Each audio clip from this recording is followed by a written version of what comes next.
This story of the wedding at Cana is a familiar one to us. We've heard it before, and it is the first miracle of Jesus. And if you listen to the liturgical cycle as it happens, we just finished coming away from Christmas, and then we had the celebration of Epiphany, and then the baptism of the Lord, and now here the first miracle. Things move very quickly in the liturgical year. But this miracle is reminding us that we're entering into this new creation. God is among us. New things are happening. New beginnings are possible. It's all about becoming part of this new vision because Christ is born. It reminded me of a kind of silly story. A psychologist had been employed by one of the nursing homes to help with assessments of some of their elderly patients to determine how well they were doing with the therapy, how often they would need some cognitive therapy. So he had a particular patient before him. The gentleman was about 96 years old, and so he was beginning, the psychologist, asking him questions, determining his cognitive ability. So he asked the man, he says, "Can you name 2 days of the week that begin with T?" Very quickly, the man before him, the elderly gentleman, his patient, said, "Yes, today and tomorrow." Well, that was certainly a correct answer, so the psychologist wrote it down. He said, I have another question, a little more difficult. You may have to take a little more time to discern this one. He said, "How many seconds are there in a year?" But once again, the gentleman very quickly said, "There are 12. 12, the psychologist said, ready to write down all why he would reason only 12. And he said, "Well, tell me, what are the 12 that you know?" He said, "Easy. It is the 2nd of January, the 2nd of February, the 2nd of March." The psychologist dismissed the man and told me he could go back to his room. There are different perspectives to something, aren't there? Different ways of seeing something than we had initially thought. The psychologist would have to rethink his cognitive test for abilities. And the same thing is about this gospel. There's the usual way of looking at some very important lessons that I think we need to repeat.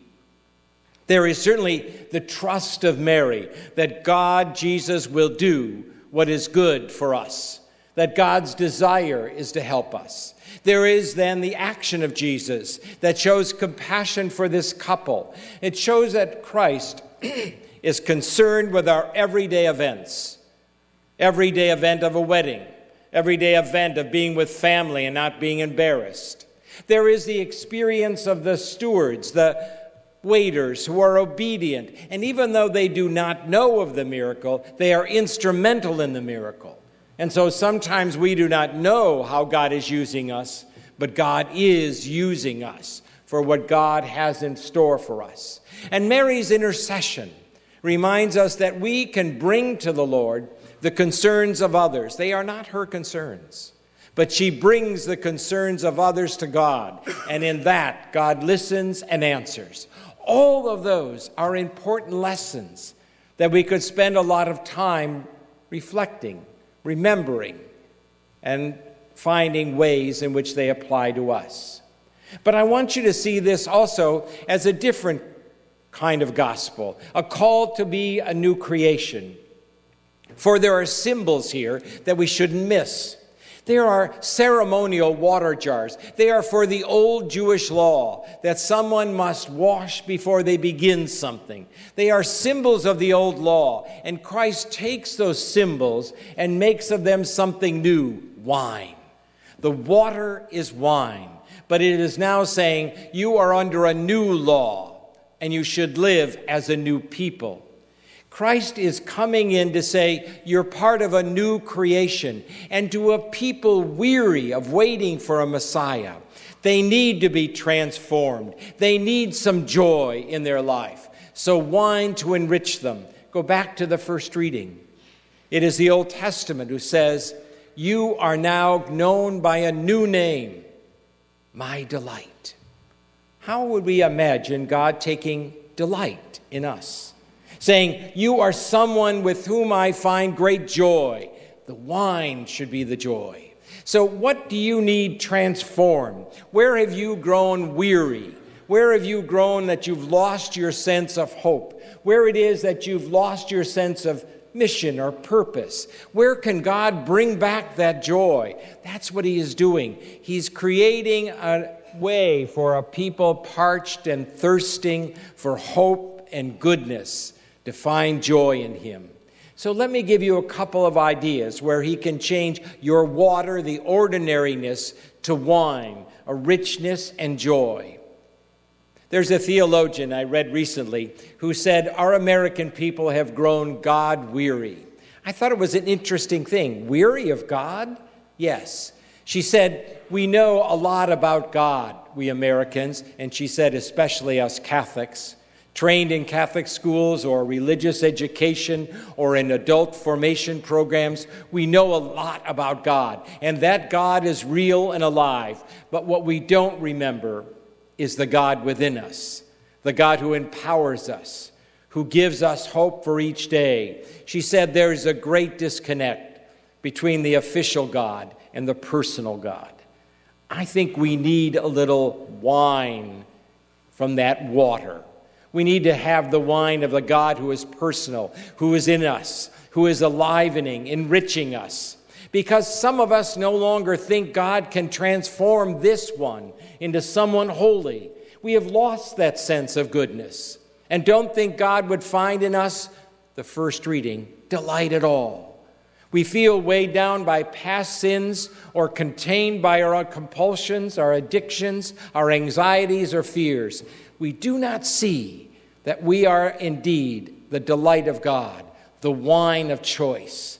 We don't see that. We need that transformation for those of us who have grown weary of the official God and have lost a connection with the God that is within us, that brought you this night here, that inspires you to do good things, that calls you to see yourself with new eyes and new ways. A new creation, we are told, and we don't see it.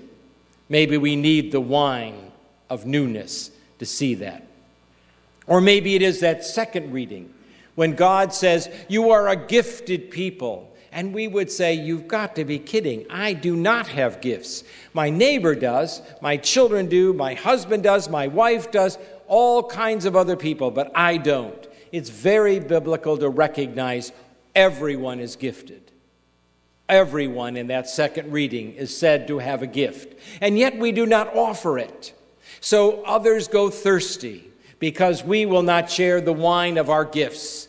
Whatever the gift is, it will be brought to the Lord, and with great abundance he will bless it. Didn't he take more than enough wine from those water jars? They had more wine than they would possibly need at that wedding feast, because God will bless whatever gift we bring. The waiters bring simple jars of water. Do they ever imagine what God will do with what they bring? Can you imagine what God will do with the gift you bring? And not to bring it will be a mistake, more than a mistake. It will be a huge failure. Others will not be blessed. When you and I end our lives, what will we take to the Lord? The titles and degrees we've earned, the careers that we've built up, the money we have, or the gifts we've been bestowed on? No, none of that goes with us. But what we've done for each other, we take. The deeds we take. The good things we have done, we take. And a lot of us have withheld it. We didn't think it was enough, or we didn't think we had time enough, or we didn't think the gift was enough. The water and wine tells us it is more than enough. Don't withhold it, for one day you and I will be asked, what did you do with the water I gave you? For I was going to change it to wine.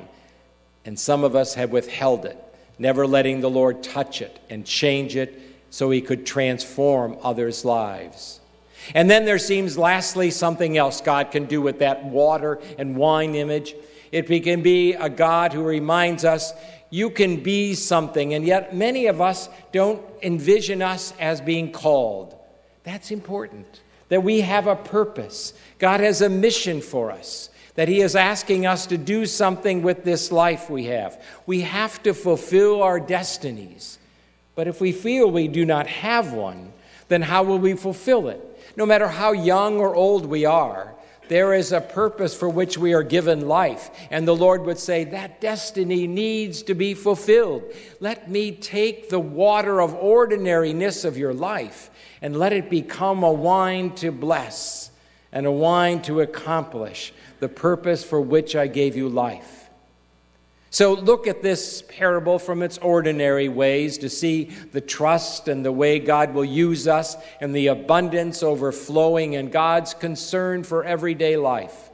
But look at it with new eyes, a different perspective, and see how he can transform what is dry and weary in you, how you need to see the God powering you, giving you goodness, restoring your joy, the God who says that gift is enough. It will enrich and bless another. Or the God who says, you have a destiny and purpose with me. Let my wine enrich you, satisfy you, and then allow you to live it. Our God has been rich with gifts. We'll share in them at this altar, the wine and bread transformed. So will he transform us as well.